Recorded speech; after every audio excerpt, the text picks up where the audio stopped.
16 বছর পরে এমন ধরাই ধরছে যে জমিনে হেঁটে যাওয়ার উপায় হয় নাই, উড়াল দিয়ে বিদায় নিতে হয়েছে, উড়াল দিয়ে বিদায় নিতে হয়েছে। এ কারণে মুহতারাম হাজিরিন, চোখে উঙ্গুল দিয়ে বুঝায় বলার পরেও যদি কারোর বুঝে না আসে তাহলে আফসোস ছাড়া আর অন্য কিছু না। সমাজের আলেমদের মূল্যায়ন করো, ঠিক কিনা? জোরে আওয়াজ করে বলেন। সম্মানিতা এক মহিয়সী নারীর নাম রাবেয়া বসরি, যার কাছে ইবাদত ছিল, মারিফাতও ছিল, নারী কিন্তু মারিফাতও ছিল, ইলমও ছিল। কোন নারীর কাছেও যদি ইলম থাকে পুরুষরাও তার দুয়ারে যায়। যেমন উম্মুল মুমিনিন হযরত আয়েশা সিদ্দিকা রাদিয়াল্লাহু আনহা সাহাবায়ে কেরামের ভেতরে সবচেয়ে বড় আলেমা, ইসলামের ইতিহাসের সর্বপ্রথম হাফিজুল কুরআন, হাফেজা কোরআন মুখস্থকারী উম্মুল মুমিনিন হযরত আয়েশা সিদ্দিকা সাহাবায়ে কেরামের ভেতরে, মহিলাদের ভেতরে সবচেয়ে বেশি হাদিস রিওয়ায়াতকারী। নারীদের মাসাইলের হল করতে আয়েশা সিদ্দিকার দরজায় খলিফাতুল মুসলিমিনেরও যাইতে হয়। আবু বকর উমরকেও হযরত আয়েশা সিদ্দিকার দ্বারস্থ হয়ে মাসাইল হল করতে হয়। কারণ এমন কিছু ঘরোয়া মাসাইল আছে যা উম্মুল মুমিনিন কি আল্লাহ তাআলা দান করেছেন। এ কারণে হযরত আয়েশা সিদ্দিকার কাছে পুরুষ ছাত্রের অভাব ছিল না। পর্দার আড়ালে ওনার দরজায় পুরুষ ছাত্রদের ভিড় হইত। উনি হাদিস বর্ণনা করতেন, হাদিস শুনত। মুআল্লিমা, শিক্ষিকা হিসাবে তিনি সাহাবায়ে কেরামেরও শিক্ষক ছিলেন। এমনকি খলিফাতুল মুসলিমিনেরও কখনো ইলমি পরামর্শ জরুরত দরকার বলে হযরত উম্মুল মুমিনিনের কাছে পত্র লিখতেন। ওনার কাছ থেকে ইলম শিখতেন, মশওয়ারা নিতেন। নারী কিন্তু তার দুয়ারে পুরুষরাও হাজির হইতে তারা বাধ্য হয়ে গেছে তার ইলমের কারণে। এ কারণে উম্মুল মুমিনিনের কাছে খলিফাতুল মুসলিমিনরা বড় বড় হাদিয়া পাঠাইতেন। কোটি কোটি টাকা ওনার দরজায়, ওনার ঘরে হাদিয়া পাঠাই দিতেন বস্তা বইরা। কারণ মেহমান বেশি যায়, উনি মানুষকে হাদিয়া দেওয়ার, দান করার জরুরত ওনার বেশি আছে। কত মানুষ ওনার দুয়ারে গেলে সকাল বেলায় টাকার বস্তা লয়ে বসছেন, সন্ধ্যাবেলায় বস্তা শেষ। আব্দুল্লাহ ইবনে আব্বাস রাদিয়াল্লাহু আনহুমা 1,80,000 দিরহাম, 1,80,000 দিরহাম, রূপার দিরহাম বস্তা ভইরা উম্মুল মুমিনিনের ঘরে হাদিয়া পাঠায় দিয়েছেন। সকাল বেলায় উম্মুল মুমিনিন দরজায় বসে গেছেন, ইলম শিখতে আসে, দরজায় আসে, যে আসে মুঠ ভইরা ভইরা তাদেরকে দেন, দান করেন, হাদিয়া দেন। 1,80,000 দিরহাম সন্ধ্যার আগে বিতরণ শেষ হয়ে গেছে। দরজায় তাহলে কত মানুষের আগমন হয়েছে। এই কারণেই আমাদের দেশের মালওয়ালারা ইলিমওয়ালার কাছে গোপনে টাকার পুটলা দিয়ে আসে মুহতামিমের কাছে। এই দেশের কওমি মাদ্রাসা যেগুলো চলে সরকারি টাকায় চলে না, পাবলিকের গোপন হাদিয়ার পুটলায় চলে। কারণ তারাও জানে এই দাওরায়ে হাদিস মাদ্রাসার মুহতামিমের অনেক ছাত্র, তাদের খাওয়ান দরকার, তাদের পালা দরকার, তার টাকা দরকার, রাতের আধারে দিয়ে এসে কয় আমার নাম বলেন না কিন্তু কারোর কাছে। উম্মুল মুমিনিন হযরত আয়েশার কাছে এরকম দিয়ে আসতো। আশ্চর্য, হযরত আয়েশা সিদ্দিকা রাদিয়াল্লাহু আনহা সন্ধ্যার আগে 1,18,000 1,80,000 দিরহাম বিতরণ শেষ। মাগরিবের আজান হয়ে গেছে। খাদেমাকে বললেন ইফতার হাজির করো। খাদেমা শুকনা রুটি হাজির করছে। হযরত উম্মুল মুমিনিন বলে, এই খাদেমা, শুকনা রুটি আর পানি ছাড়া ভালো কোনো খাবার কি নাই? খাদেমার রাগ হয়ে গেছে। সকালবেলায় 1,80,000 দিরহাম আইল। দরজায় বসে সব বিতরণ করে এখন আবার ভালো খানা খোঁজে। ঘরে যে খানা নাই এটা আপনার জানা নাই, আন্দাজ নাই। দিলেন যখন সব দিলেন, কিছু রাখতে পারলেন না। উম্মুল মুমিনিন বলে, খাদেমা এমন ভাবে বলে আমাকে কষ্ট দিও না। আল্লাহর প্রেম নিয়ে বস্তা ভরা টাকা লয়া যখন আমি বসছি, তখন সাদকার হাত লম্বা হয়ে গেছে। আল্লাহর প্রেমে আমার ঘরে যে কিছু নাই এটা আমি ভুলে গেছি। সুবহানাল্লাহ। আগামীকালকে বলে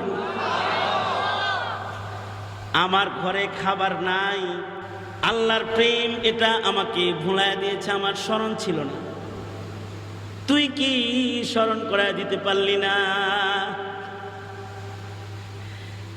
খলিফাতুল মুসলিমিন হযরত আমির মুআবিয়া রাদিয়াল্লাহু আনহু কাতিবে ওয়াহি একবার উম্মুল মুমিনিনের কাছে 1,00,000 দিরহাম বস্তায় করে হাদিয়া পাঠায়। কয় লাখ? 1,00,000 দিরহাম নিয়ে। 1,00,000 দিরহাম একা উঠানো মুশকিল। 1,00,000 দিরহাম বস্তা ভরা হাদিয়া পাঠাইছে। উনি দেখলেন পরন্ত বিকেলে হাদিয়া দিয়েছে, একা একা বিতরণ শেষ করতে পারবো না। ভাগ কইরা সব উম্মাহাতুল মুমিনিনদের ঘরে ঘরে হাদিয়া পাঠিয়ে দিলেন, আপনারা সাদকা করে দেন। সবাই মিলে সন্ধ্যার আগে যারা তাদের দরজায় আসলো সবাইকে হাদিয়া দিয়া মাগরিবের আগে 1,00,000 দিরহাম শেষ, হাদিয়া দেওয়া শেষ। বাহারহাল মানুষ বেশি যাইতো ওনাদের দরজায় ইস্তেফাদা করার জন্য, ইলম শিখার জন্য।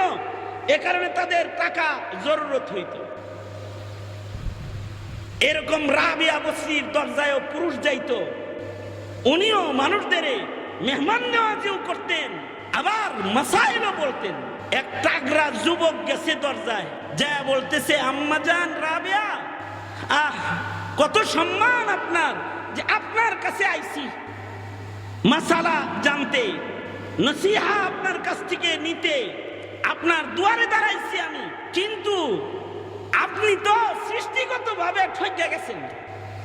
কি ঠকছি? বেডি মানুষের খাতায় নাম গেছে, মহিলার খাতায় নাম গেছে।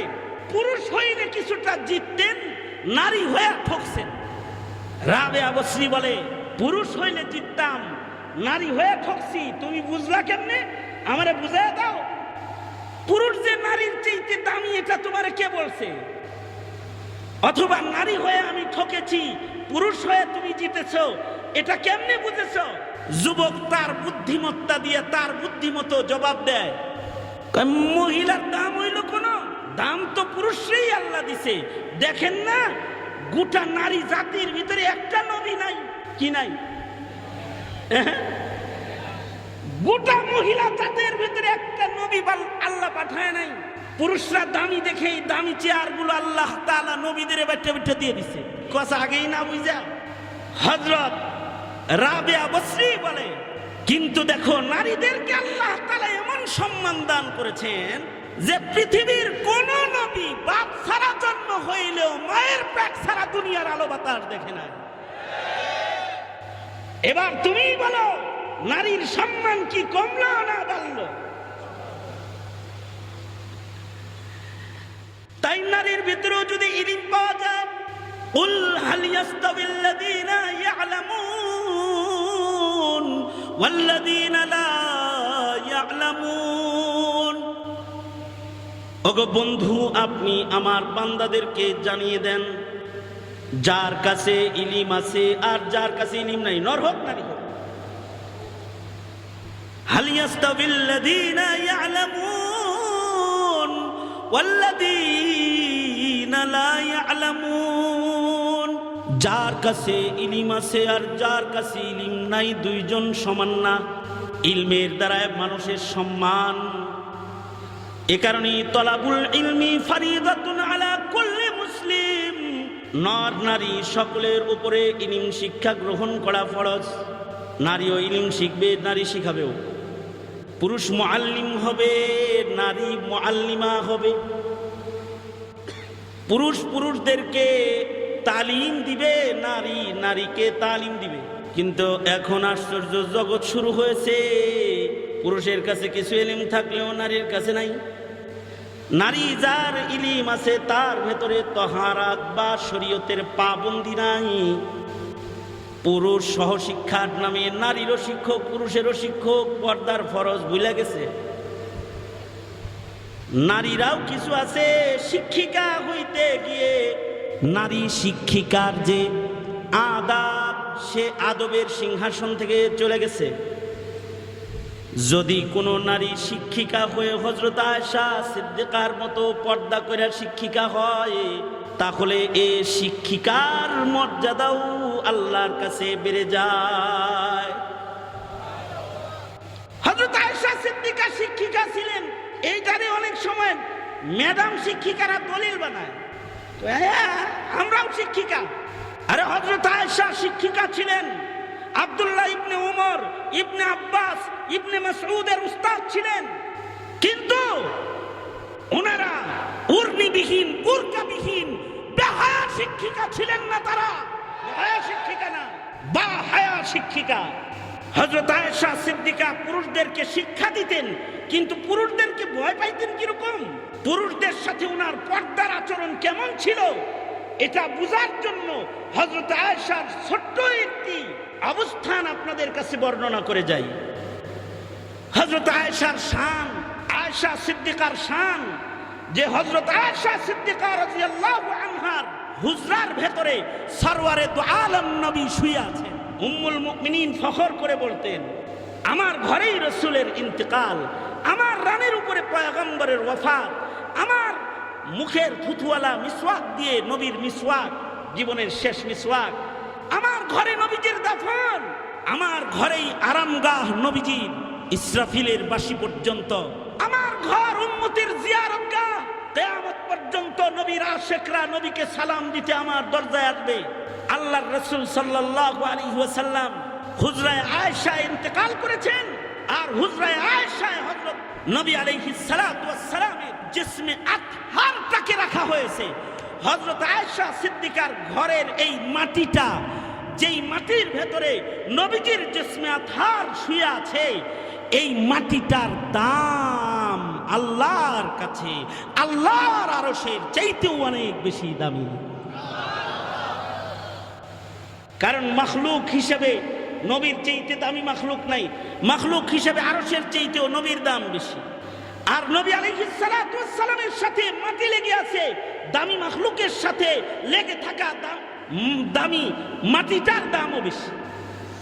মাখলুক হিসেবে যদি তরতিব দেই, তাইলে হযরত আয়েশা সিদ্দিকার হুজরার মাটির মূল্য আরশের চাইতে বেশি দামি। হুজরায়ে আয়েশা, নবীজির ওফাতের পরে নবীজিকে হুজরায়ে আয়েশার এক পাশে দাফন করা হয়েছে, আর আরেক পাশে উম্মুল মুমিনিন শুয়ে থাকতেন। ঘরের এক কোণে আছে পয়গম্বরের কবর, রওজা আতহার, আর ঘরের আরেক পাশে হযরত আয়েশা নবীজির সাথে যতদিন হায়াত ছিলেন এক ঘরে শুয়েছিলেন। হযরত আয়েশা সিদ্দিকা রাদিয়াল্লাহু আনহা নবীজির ওফাতের পরে নবীর কবর, আর হযরত আয়েশা মাটির উপরে, নবীজি মাটির নিচে জিসমে আতহার নবীজির হযরত আয়েশার ঘরের এক কোণে। এবার খলিফাতুল মুসলিমিন হযরত আবু বকরের ইন্তেকাল হয়ে গেল। এবার হযরত আবু বকরের দরখাস্ত, মা আয়েশা, নবীজির কদমের কাছে কি একটু জায়গা হবে আমার? আরেকটা কবর খনন করা হলো, যেখানে সরওয়ারে দু আলম নবীর কদমের কাছে হযরত আবু বকরকে দাফন করা হলো। কারণ আবু বকর তো নবীজির হিজরতেরও সাথী। হযরত আবু বকরের ওসিয়ত ছিল আমার লাশটা কবর খনন করে কবরের পারে নিয়ে যে রাখবে আর বলবে নবীজিকে, ওগো হায়াতুন নবী, আপনার আবু বকরকে আপনার পাশে রাখতে চাই, নবী অনুমতি দিলে রাখবা, তাছাড়া রাখবা না। তাই করা হলো, হযরত আবু বকরকে সজ্জিত করে কবরের পাশে আনা হলো আর এলান করা হলো, সরওয়ার আপনার হিজরতের সাথীকে কবরের সাথী বানাতে চাই, রাখবো? রওজায়ে আতহার থেকে আওয়াজ এলো, দেরি করো কেন, তাড়াতাড়ি নামায়া দাও, তাড়াতাড়ি নামায়া দাও। এবার এই হুজরা আয়েশার ভেতরে তিনজন আছে, একদিকে সরওয়ারে দু আলম, আর একদিকে সরওয়ারে দু আলমের কদম বরাবর আবু বকর সিদ্দিক আকবর, আর উপরে ঘুমান, উপরে থাকেন হযরত উম্মুল মুমিনিন আয়েশা সিদ্দিকা। হযরত উমরের পেটের খাদ্য থলি দুশমনের আঘাতে কেটে গেল, মৃত্যুর প্রহর হযরত উমর গুনতেছেন। হযরত উমর নিজের সন্তানকে আবু বকরের অনুকরণ করে পাঠায়া দিলেন, যাও উম্মুল মুমিনিনকে বলো আরেকটা কবরের জায়গা ওখানে আছে, উম্মুল মুমিনিন যদি ইজাজত দেয় তাহলে নবীর কদমের কাছে বরজখের জায়গাটা আমি ভিক্ষা চাই, কারণ আমারও কবর জগতে থাকতে ভয় হয়, নবীর কদমের কাছে শুয়ে থাকলে নিরাপদ মনে করি। হযরত আয়েশা সিদ্দিকা নিজের কবরের জায়গাটা খলিফাতুল মুসলিমিন হযরত উমরকে দিয়ে দিলেন। আব্দুল্লাহ ইবনে উমরকে বললেন, যাও খলিফাকে খবর বলো, ভয় নাই, আমার কবরের জায়গা ওনাকে হাদিয়া দিয়ে দিলাম। এবার তিনজনার কবর হয়েছে, পাশে যে খালি জায়গা আছে ওখানে উম্মুল মুমিনিন থাকেন।